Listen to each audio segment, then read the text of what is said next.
It's about life. It's about love. It's about us.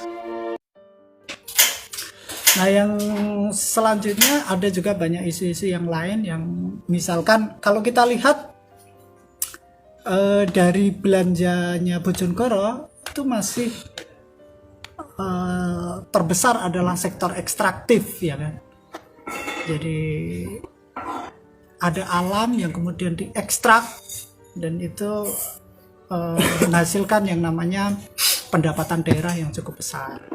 Nah, persoalannya kalau daerah-daerah yang masih menggantungkan sumber daya alam itu kan kayak ilusi gitu kan, karena ekstraktif itu pasti habis gitu loh. Nah, artinya apa? Bahwa harus juga didorong bagaimana ekonomi-ekonomi yang dia memiliki sustainability atau keberlanjutan gitu kan.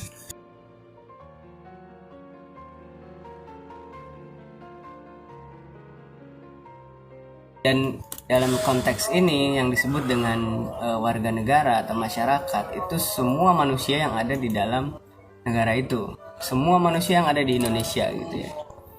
Yang kedua adalah kewajiban masyarakat itu adalah bela negara. Kewajiban bela negara itu menjadi salah satu yang dituntut di dalam konsep welfare state. Dan yang ketiga adalah membayar pajak. Membayar pajak ini menjadi salah satu kewajiban masyarakat karena roda pemerintahan atau yang menjalankan negara itu memerlukan pajak di situ dan berhubungan dengan apa yang menjadi hak dari masyarakat atau kewajiban negara terhadap masyarakat.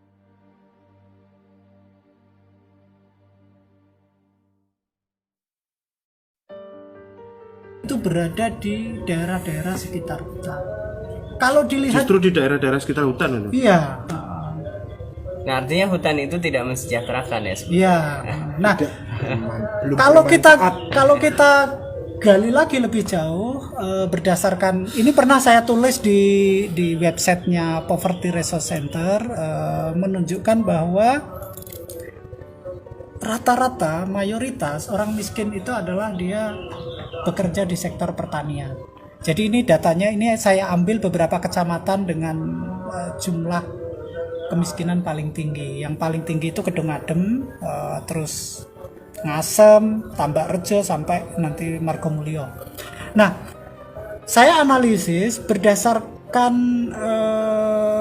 data kemiskinan dirilis oleh Tim Nasional Percepatan Penanggulangan Kemiskinan TNP 2K menunjukkan bahwa mayoritas di Kedung Adem misalkan orang yang tingkat kesejahteraannya paling rendah itu adalah bekerja di sektor pertanian yang ada sekitar 67% atau sekitar 68%.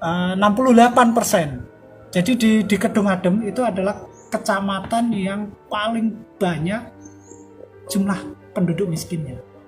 Nah, kalau dikaji lagi berdasarkan kalau dilihat dari sektor ekonominya itu 68% orang di Kedung Adem yang masuk kategori miskin atau tingkat kesejahteraannya paling rendah itu adalah bekerja di sektor pertanian. Baru yang kedua bekerja di bangunan atau konstruksi. Jadi mereka bekerja di mungkin kuli atau apa gitu kan. Nah, itu juga cukup tinggi juga gitu kan. Memang mayoritas adalah petani. Kenapa? Nah, tadi petani kita itu punya kelemahan, dia tidak bisa mengakumulasi 5 basis.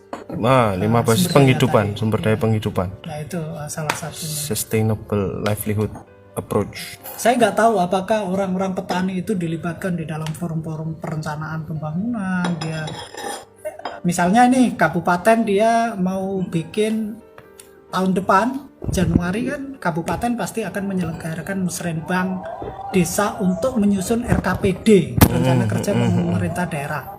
Nah, nggak tahu apakah orang-orang petani ini dilibatkan nih untuk dia juga mengambil peran di dalam pembagian kue anggaran.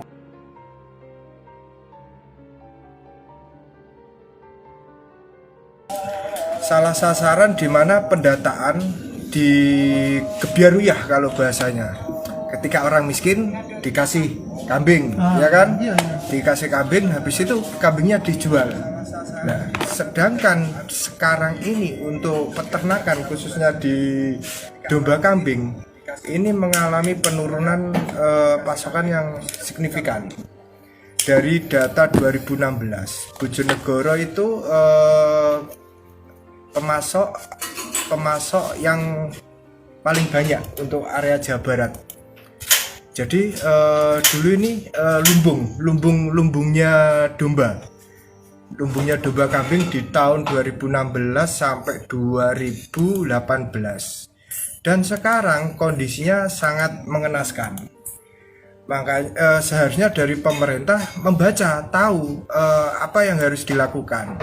Seharusnya ada kinerja pemerintah itu membagikan ternak itu enggak salah sasaran atau bekerja sama dengan swasta. Kayak apa, kelompok-kelompok ternak itu kan banyak. Jadi mending diserahkan kelompok ternak untuk dibiakkan, ya kan? Dibiakkan agar produksi ini stabil lagi. Kalau kita bicara produksi mengenai bisnis ternak ya Mas ya, ternak kambing khususnya. Jadi kondisinya sangat mengenaskan. Kalau dulu kita belanja di pasar itu sehari bisa dapat 70 ekor. Sekarang mentok 10 ekor udah bagus.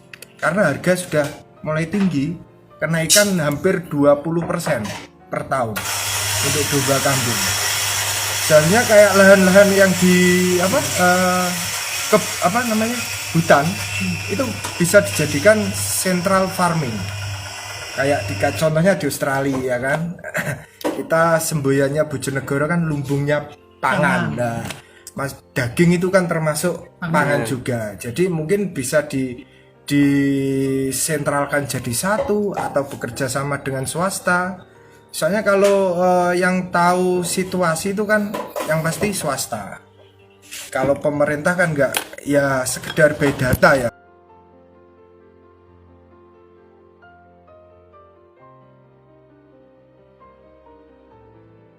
Konsep negara sejahtera itu kan juga ada social safety net ya. Selain social safety net itu termasuk dalam kesehatan, aspek kesehatan, juga aspek ekonomi. Nah, yang kita udah melihat BPJS ya, pemerintah udah membuat BPJS sebagai social safety net, walaupun prakteknya masih jauh dari ideal gitu, karena ternyata orang punya BPJS itu malah takut gitu, malah dianggap rendah gitu. Kalau orang datang ke rumah sakit pakai BPJS itu malah justru dikucilkan itu malah ya udahlah nggak usah BPJS, yang penting keluargaku dirawat duluan kan gitu. Ada kesan semacam itu, dan mungkin kesan-kesan ini kan muncul karena memang faktanya BPJS itu belum betul-betul menjadi fasilitas bagi warga untuk bagaimana mereka bisa aman secara aspek kesehatannya. Nah, itu kesehatan. Nah, yang ekonomi juga termasuk pemerintah melakukan adanya BLT nih, gitu kan, BLT atau sekarang PKH gitu ya. Nah, ada teman saya yang punya ide PKH itu seharusnya bukan ngasih uang gitu aja, tapi bagaimana uang itu bisa diputar sama masyarakat sehingga mereka bisa berkembang kan gitu. Nah, mungkin mekanisme yang sekarang harus dievaluasi lagi. Bisa jadi karena gini, ada banyaknya kasus pinjol gitu ya, banyak kasus pinjol itu karena orang kesulitan mengakses permodalan kan, mengakses uang gitu. Nah, kenapa nggak yang PKH ini jadi dipinjamkan aja gitu, tapi tanpa bunga misalkan gitu, sehingga ada motivasi untuk menggunakan uang itu dikembangkan menjadi modal usaha, Bagi hasil lah ya. Gitu kan. Umurnya ya mungkin sekitar 70 atau sudah sangat tua sekali lah, yang dia sudah kategori lansia, tidak boleh bekerja sebenarnya. Nah, dia ternyata dikasih program kambing gitu, oleh pemerintah. Nah saya tanya waktu itu saya datang ke rumahnya itu dia memang hidup sebatang kara, jadi tangga-tangganya itu ikut datang kan, wah ada apa ini kok. Nah waktu itu Tangganya. ya tetangga, ya tetangga. Ini Indonesia serapan. Nah tonggo-tonggo itu pada teko kan. Nah mereka itu ngasih informasi, waduh mas ini kasihan ini si nenek ini dikasih program tapi dia jadi sengsara gitu kan, karena dia sudah tua renta harus ibaratnya mengembala kambing. Jadi bukan kambingnya yang dikembala tapi dia diseret kambing ya. Iya. Sampai jatuh dan lain sebagainya.